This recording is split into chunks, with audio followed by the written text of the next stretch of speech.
Hello and welcome, and in today's video I'm going to share with you the most unusual Ark creatures, so let's get into it. In at number 10 is the Astrocetus, and this is one of those creatures which on the surface may not seem that unusual, but I really can't think of any other game which has a creature like the Astrocetus. And also, this was a very new thing to Ark as well. No space things had been done in Ark, and the fact that with Gen 1 we had a space biome, and then we had this hunking beast of a creature, it is definitely an unusual Ark tame, as in it isn't like most of the other creatures in Ark.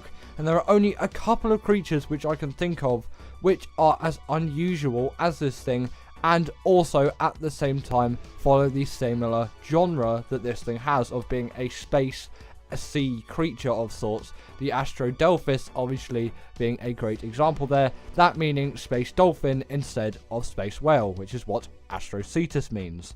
Speaking of the Astrodelphis, next up is the Astrodelphis, and the only reason why I would say this is a little bit more unusual than the Astrocetus is its design is more unusual, and also its abilities are a lot more unusual than the Astrocetus. The Astrodelphis is essentially like a dart plane. This thing can just soar through the air and do so many acrobatics and shoot loads of lasers, and yes, it has technically been done before, but you wouldn't really expect it out of this creature, and its design and overall feel is very unusual, and I can't think of any Ark creature other than the Astrodelphis, of course, which controls like the Astrodelphis.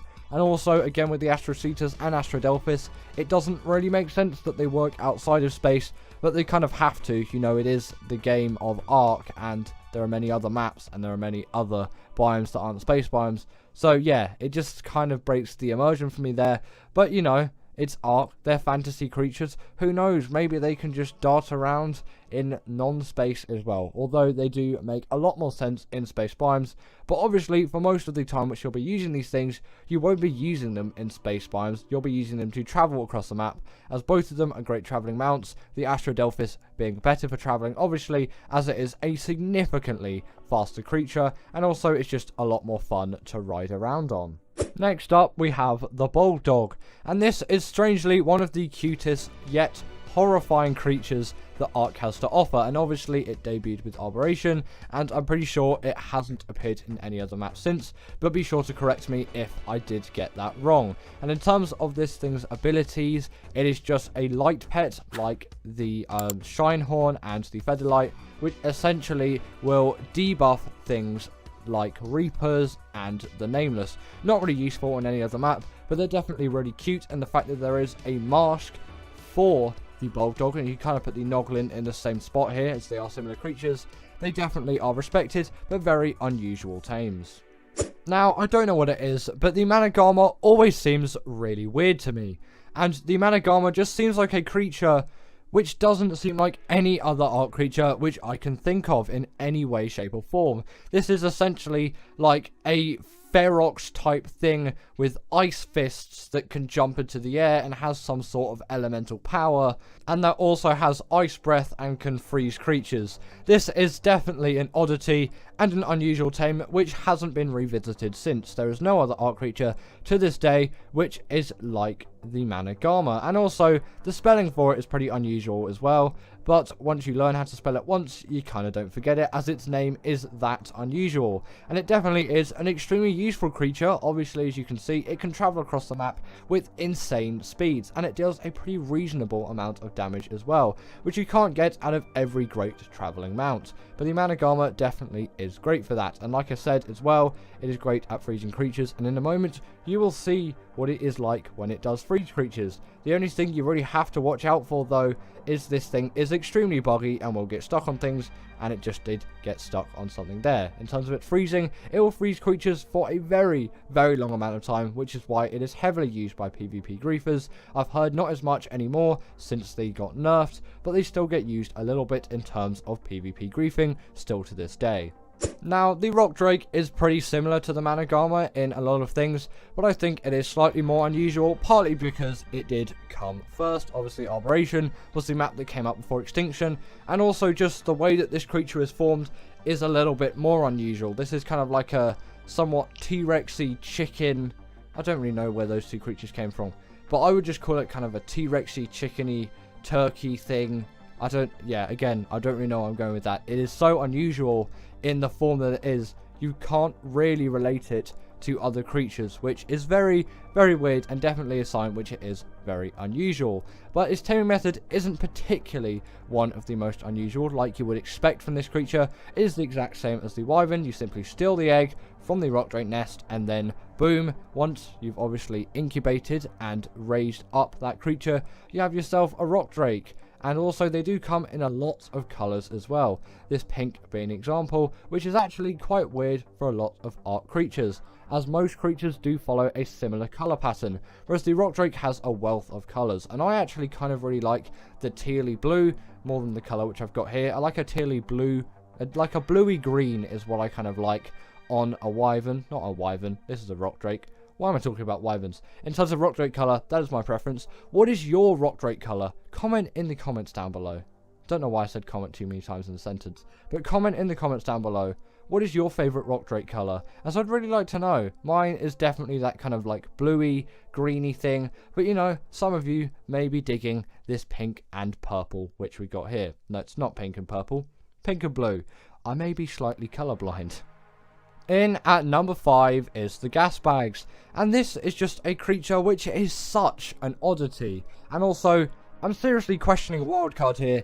How did they come up with the idea for this? Or did we come up with the idea for this? Honestly, I don't know, but somehow this thing was created, and it's been in the game since extinction, and I don't really get how it came around or how the idea came for it. It's literally a farting gas animal which flies on its own gas. It's a very, very weird premise, but actually a very cool creature which doesn't require a saddle. The saddle's only there if you have friends, unlike me, because I don't really have friends I play Ark with, or friends in general, you know, living that life. But that saddle is there if you do have friends, unlike any YouTuber which you can really think of. Us YouTubers, yeah, but we don't really get the friends. This is why we do YouTube, you know.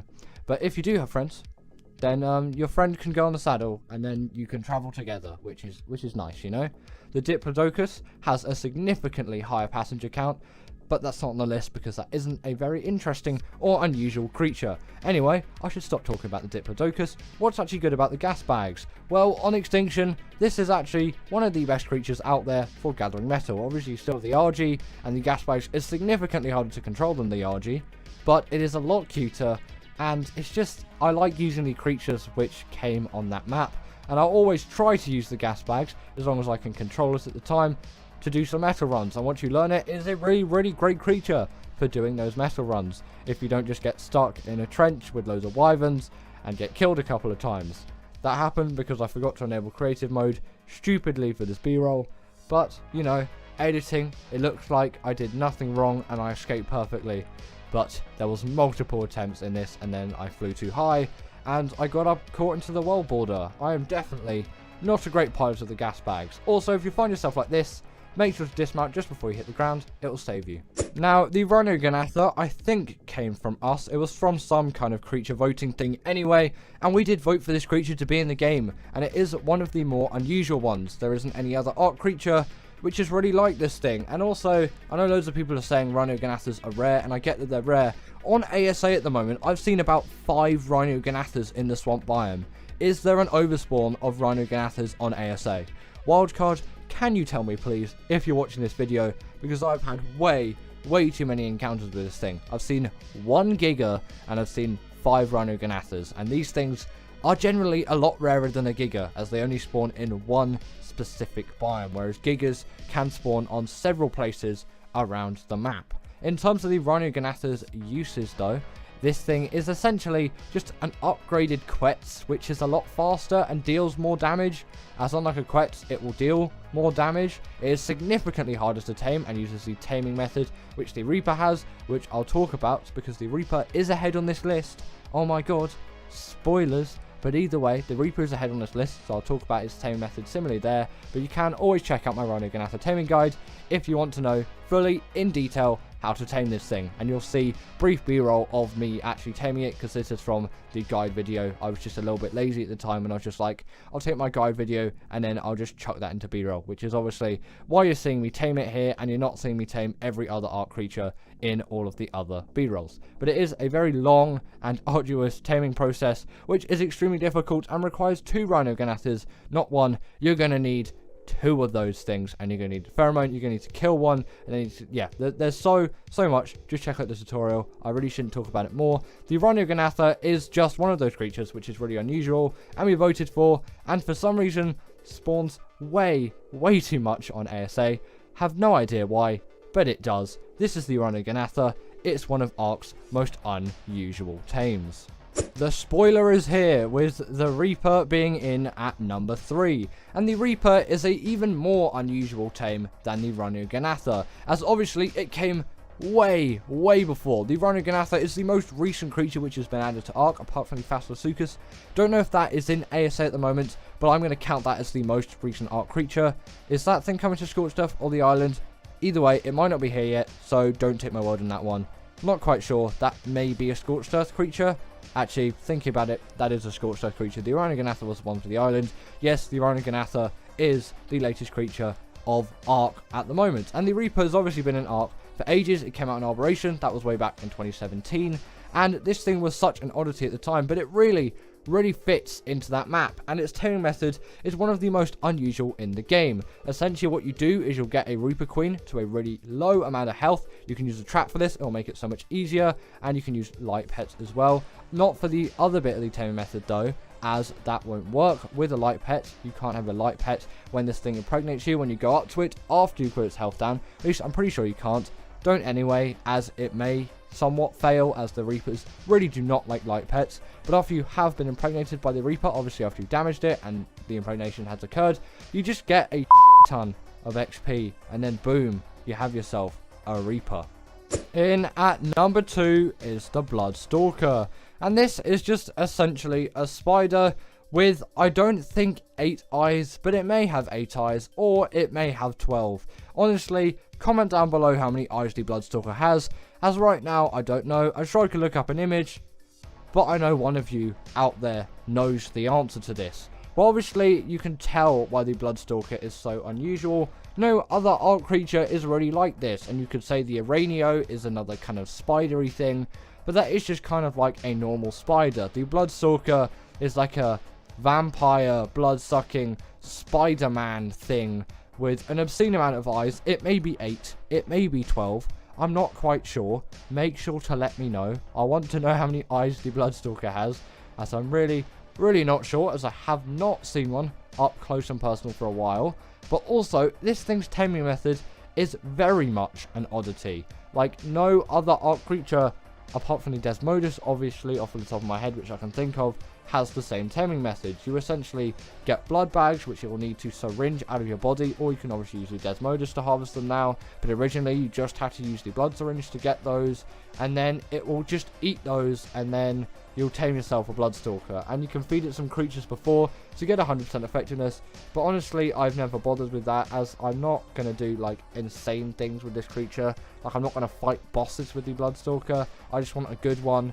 And obviously for missions, you're not even going to need a Bloodstalker, but it is good to get one, obviously, so you can get to those missions, so you can get all of those hexagons. But before you get a Bloodstalker, you should definitely go to the Bogrish missions to practice.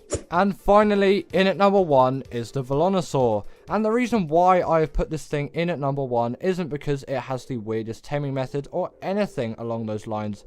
It is just, there has never been any kind of creature like the Velonosaur apart from the Velonosaur. I can think of no other Ark creature like this tame. And albeit, yes, it does have one of the simplest taming methods out of all of the creatures on the list.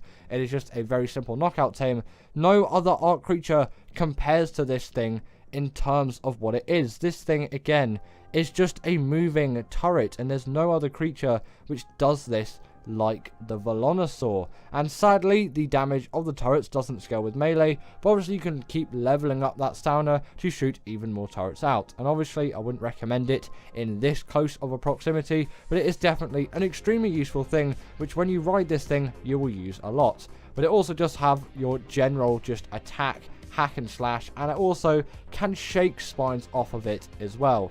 And also, I think when you look at it head on when it's shooting turrets, it's a little bit creepy. That animation just to me is a little bit on the creepy side. The 10 most reliable Ark tames.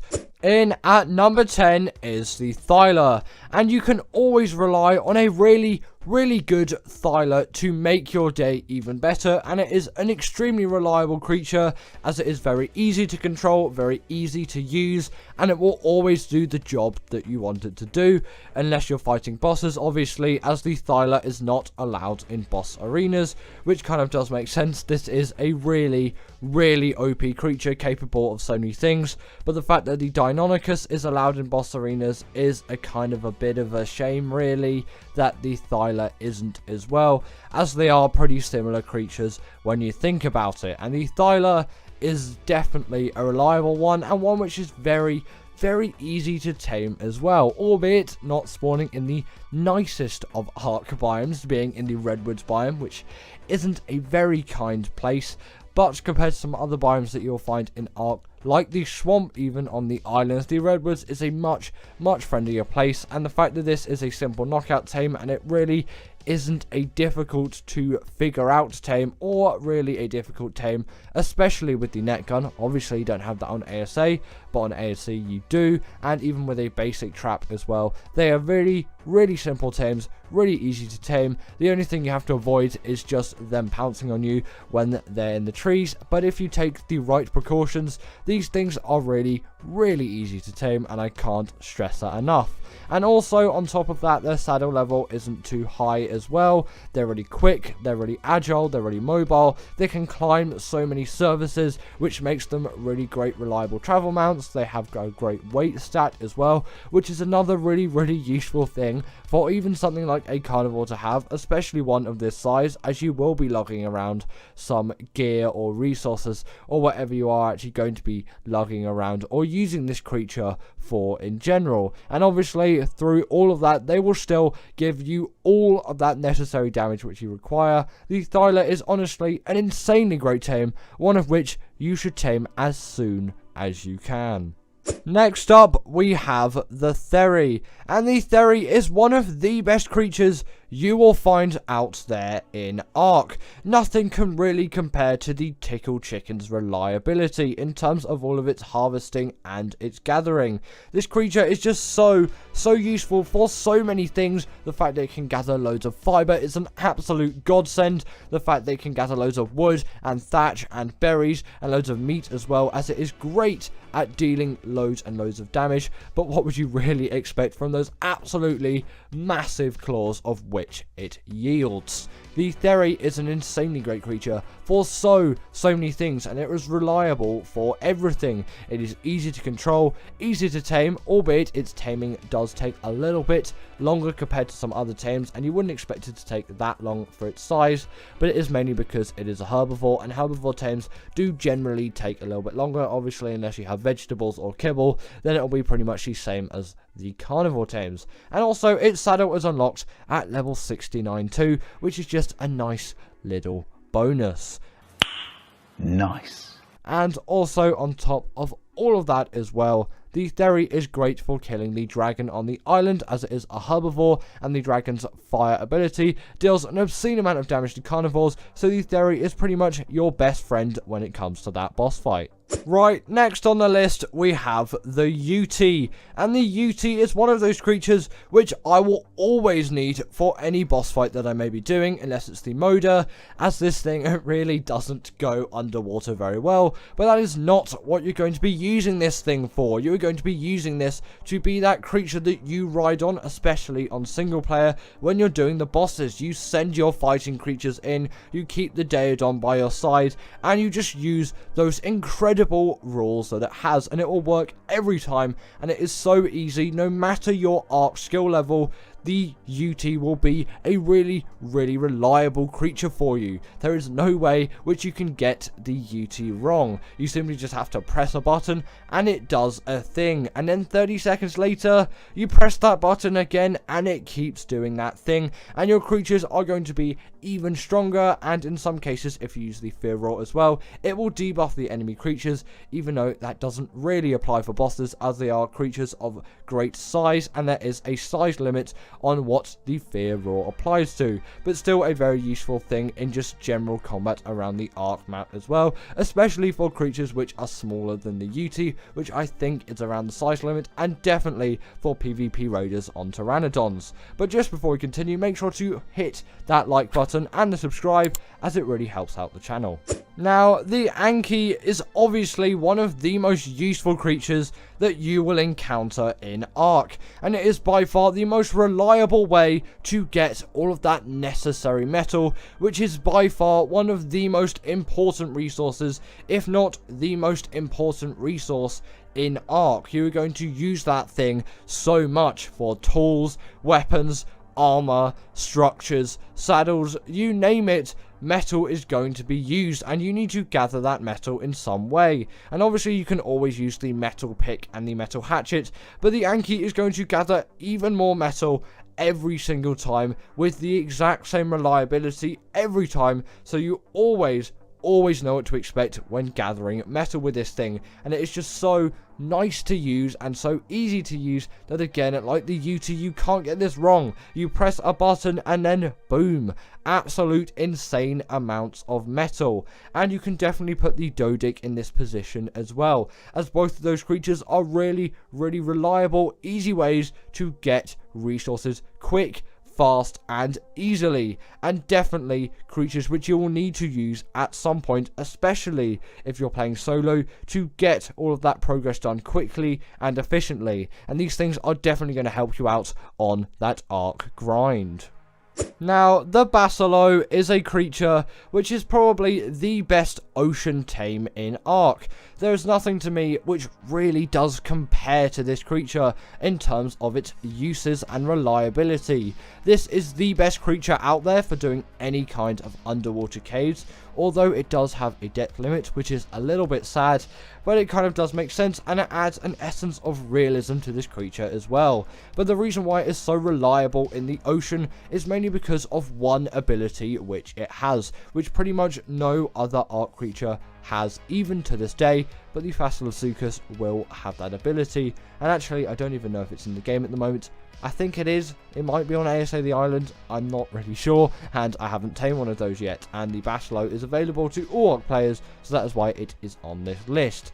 It is immune to eels and jellyfish and all of those kind of creatures, which is an absolute godsend when it comes to Ark, as they are the most pesky creatures in the ocean, and there's really no way to get around them, apart from when you have that legendary Basilo, as you can simply just swim past them and they can't do anything to you. So relaxing.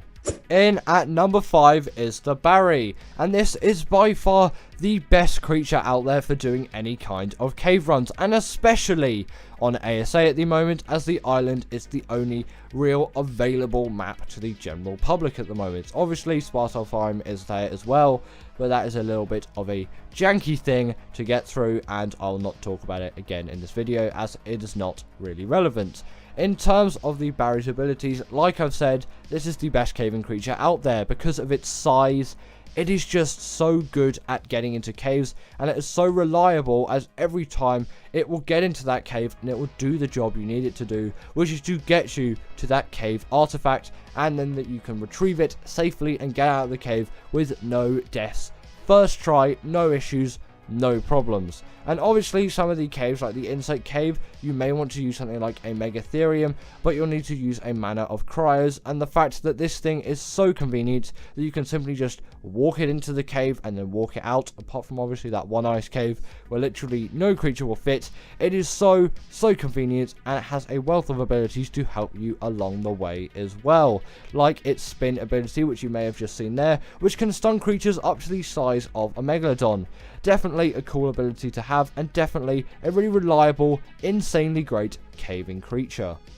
Now, there is no doubt that the Giga is built for all of that power. And the fact that this is a really reliable creature on top of that, as you can get the same power every time when using it, is insane. And you may say, what about the Carcharodontosaurus? Isn't that a more reliable, better large carnivore? But the fact is, its taming method is so buggy, and sometimes with its bleed ability, its damage will vary, so you don't know what to expect out of it every single time, and sometimes it can be a really unreliable tame, which the Giga isn't. You know how to tame it, you know what to expect, you know how many resources it will take, and then every time you use the Giga, you know how much damage it will do, and you'll know instantly where its limits are and what it is best used for. And obviously when you use it, you will know exactly every single time how it will perform and all of that, and you'll have no stress about it. And obviously you can have more, and obviously you can always add more Gigas if you need more power, but I never really need more than one unless I'm facing the Titans on extinction.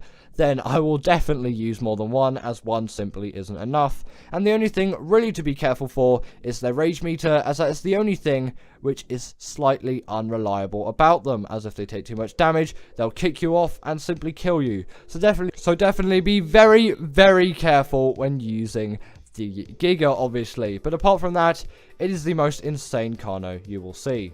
In at number 3 is the Rex. And there is no doubt that the Rex is by far one of the most reliable carnivores out there. It is such a balanced tame that you always know what to expect out of a Rex, and they are so predictable when it comes to what they can do, what their health is, what their stamina is, what their weight is, and what the Rex's limits are, and that makes them an extremely useful tame. You may think all of that will make a boring tame, but actually it makes an even more useful one, as if you know everything about that creature and what it can do and what it can't do, you can utilize that creature to the fullest. Obviously, the Rex isn't going to do what the Giga or the Carcharodontosaurus can, but it can do a lot, and especially when it comes to bosses, where Gigas and Carcharodontosauruses are not allowed into the boss arenas. And especially on maps like Gen 1, the Giga is great for the Master Controller boss fight, especially with X-Rexes as well, as if you have Gen 1,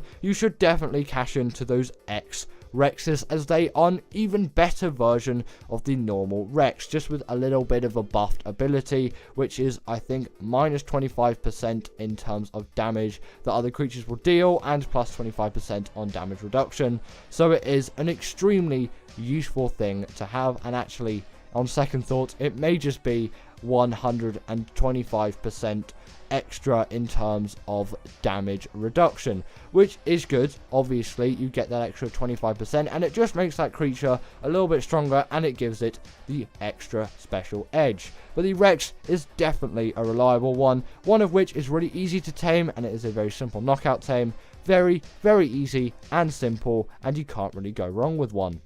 In at number 2 is the Desmodus. And you may think, well, why is this creature reliable? Its taming method is actually very buggy at times, but actually I haven't found it to be very buggy in comparison to things like the Carcharodontosaurus.